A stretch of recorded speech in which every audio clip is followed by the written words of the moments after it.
Hello বন্ধুরা, আজ আমরা এক্সপ্লেন করতে যাচ্ছি 2019 সালে রিলিজ হওয়া সত্য ঘটনার উপর নির্মিত একটি দুর্দান্ত সার্ভাইভাল মুভি, যার নাম আউটব্যাক। অস্ট্রেলিয়ার আউটব্যাক মরুভূমিতে এক দম্পতি ঘুরতে গিয়ে ফেঁসে যায়। কোনো প্রকার খাবার ও পানি ছাড়া তারা কীভাবে সেখানে বেঁচে থাকার জন্য লড়াই করেছিল তা আমরা এই গল্পের মাধ্যমে জানতে পারবো। তারা কি আদেও সেখান থেকে বেঁচে ফিরতে পেরেছিল সেটা জানতে ভিডিওটি অবশ্যই শেষ পর্যন্ত দেখুন।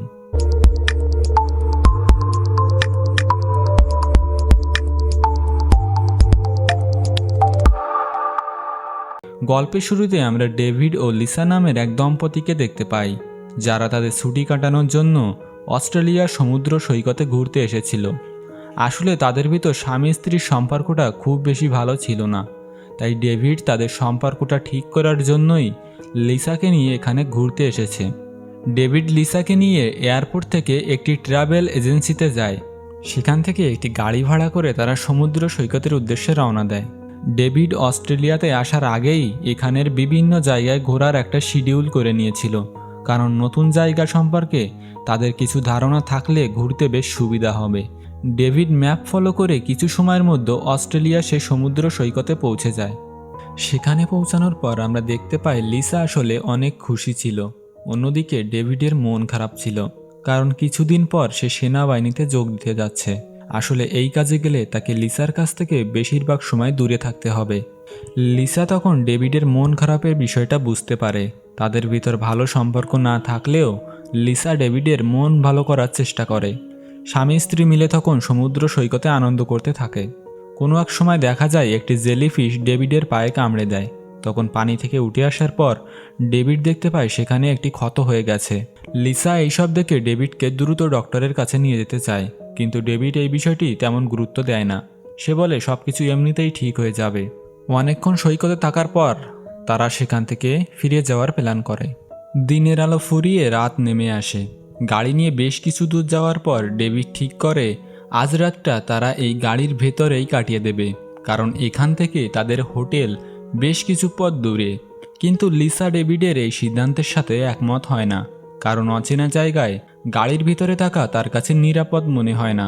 কিন্তু ডেভিড তার কোনো কথা শোনে না, সে তার সিদ্ধান্তের ওপর অটুট থাকে।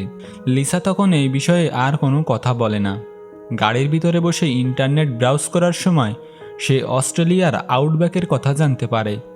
এই বিষয়ে জানার পর লিসা আউটব্যাকে ট্রাভেল করার জন্য এক্সাইটেড হয়ে পড়ে, কারণ এর আগে এরকম জায়গায় সে কখনো ভ্রমণ করেনি।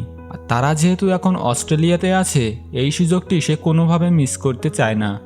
ডেভিড তখন না চাইলেও লিসার সাথে আউটব্যাকে যেতে রাজি হয়ে যায়। দেখা যায় পরের দিন সকালে তারা তাদের গন্তব্যের উদ্দেশ্যে রওনা দেয়।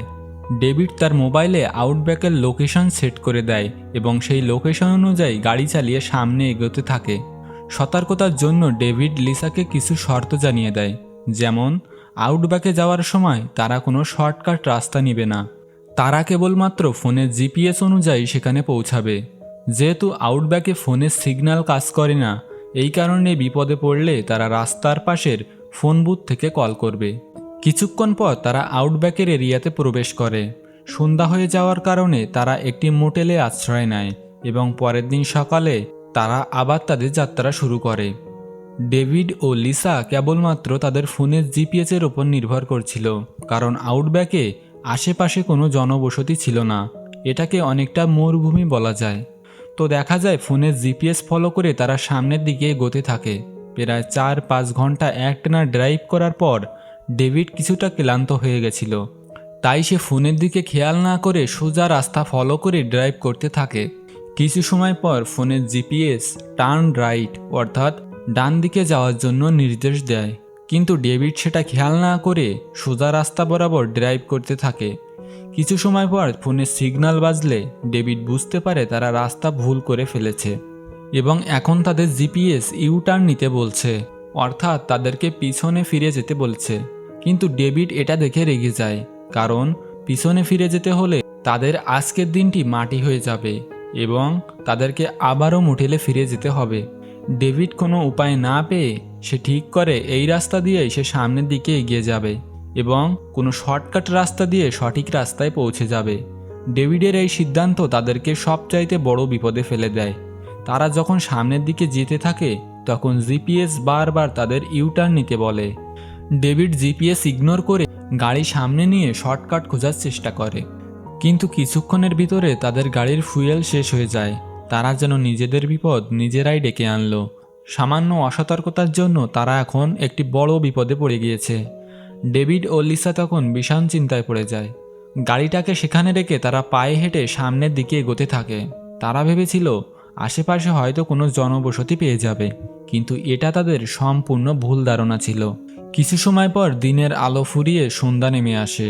ডেভিড আর লিসা হাঁটতে হাঁটতে অনেক দূরে এসে গেছিল, কিন্তু এখন পর্যন্ত তারা কোনো জনবসতি খুঁজে পায়নি। তারা দুজনে ভীষণ চিন্তায় পড়ে যায়। তারা ঠিক করে সামনে না গিয়ে তারা গাড়ির কাছে ফিরে যাবে। রাতটা গাড়িতে কাটিয়ে পরের দিন সকালে তারা সাহায্যের জন্য বেরিয়ে পড়বে। তারা যে রাস্তা দিয়ে সামনে গেছিল সেই রাস্তা দিয়েই পিছনের দিকে আসতে থাকে, কিন্তু অনেকটা দূর আসার পরেও কোনোভাবে তারা তাদের গাড়িটি খুঁজে পায় না, অর্থাৎ তারা তাদের রাস্তা হারিয়ে ফেলেছে। ডেভিড তখন পাগলের মতো চিৎকার করে ওঠে এবং লিসাকে দোষ দেয়, কারণ তার ইচ্ছা পূরণের জন্যই তাকে এখানে আসতে হয়েছে এবং তার জন্যই এত বড় বিপদ তাদেরকে বয়ে বেড়াতে হচ্ছে। আউটব্যাকে রাত বাড়ার সাথে সাথে ভীষণ ঠান্ডা নামতে শুরু করে। মরুভূমির মতো এখানেও দিনের বেলা গরম ও রাতের বেলা প্রচণ্ড ঠান্ডা নামে। প্রচণ্ড ঠান্ডায় তাদের দুজনের অবস্থা খারাপ হয়ে যায়, কিন্তু কোনোভাবে তারা সেখানে রাতটা কাটিয়ে দেয়। পরের দিন সকালে ডেভিড ও লিসা আবার তাদের যাত্রা শুরু করে। ডেভিডের পায়ে জেলিফিশ কামড় দেওয়ার কারণে সেখানে ইনফেকশন হয়ে গেছিল। এই কারণে সে ঠিকভাবে হাঁটতে পারছিল না এবং তার অবস্থা ক্রমশ খারাপ হয়ে যাচ্ছিল।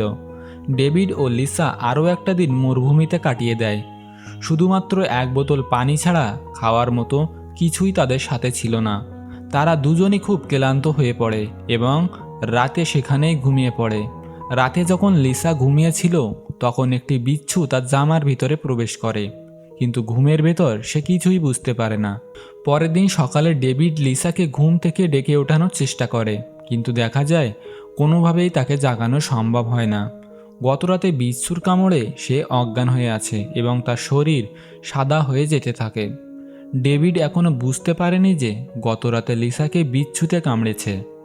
লিসার এরকম অবস্থা দেখে ডেভিড কাঁদতে শুরু করে। এরকম অবস্থায় সে চাইলেও লিসাকে ডক্টরের কাছে নিয়ে যেতে পারবে না।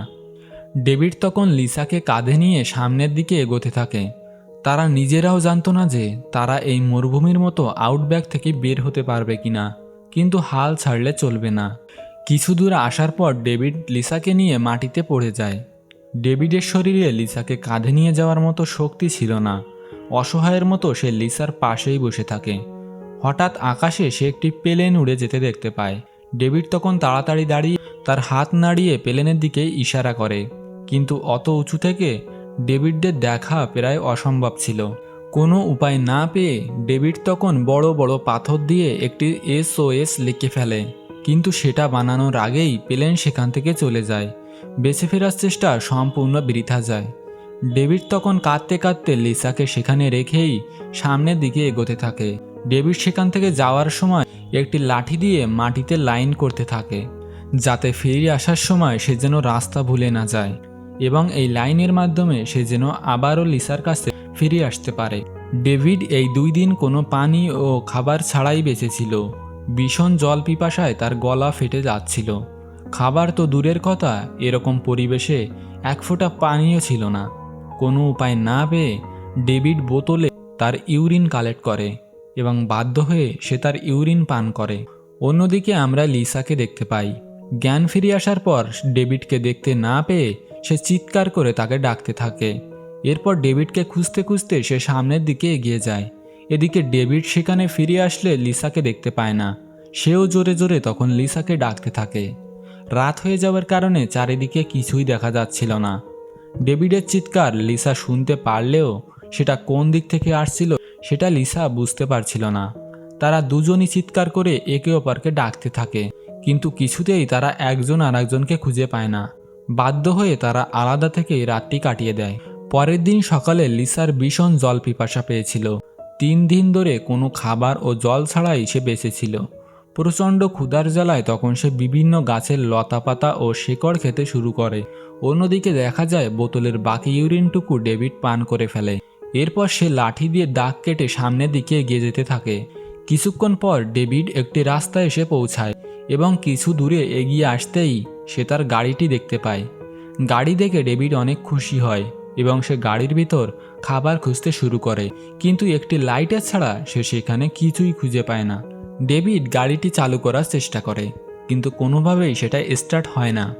আসলে ওই দিন ডেভিড গাড়ির হেডলাইট চালু রেখে চলে গেছিল, যার কারণে গাড়ির ব্যাটারি খারাপ হয়ে গেছে। ডেভিড তখন ভীষণভাবে ভেঙে পড়ে, কারণ বেঁচে থাকার আশা এইভাবে ভেঙে যাবে এটা সে ভাবতেও পারেনি। ডেভিডের ভীষণ জল পিপাসা পেয়েছিল, তার কাছে যে ইউরিন ছিল সেটাও ফুরিয়ে গেছে, তার কাছে কোনো উপায় ছিল না। তখন হঠাৎ তার মাথায় একটা বুদ্ধি আসে। সে গাড়ির ইঞ্জিনের পানি পান করার চেষ্টা করে, কিন্তু সে এটা জানতো না যে এটা পান করলে সে মারাও যেতে পারে। ওই পানি পান করার পর তার পেটে প্রচণ্ড যন্ত্রণা শুরু হয়ে যায়, তার শরীরও খারাপ হতে থাকে। সে অনেক কষ্টে ইউরিন কালেক্ট করে এবং লিসাকে খোঁজার জন্য বেরিয়ে পড়ে।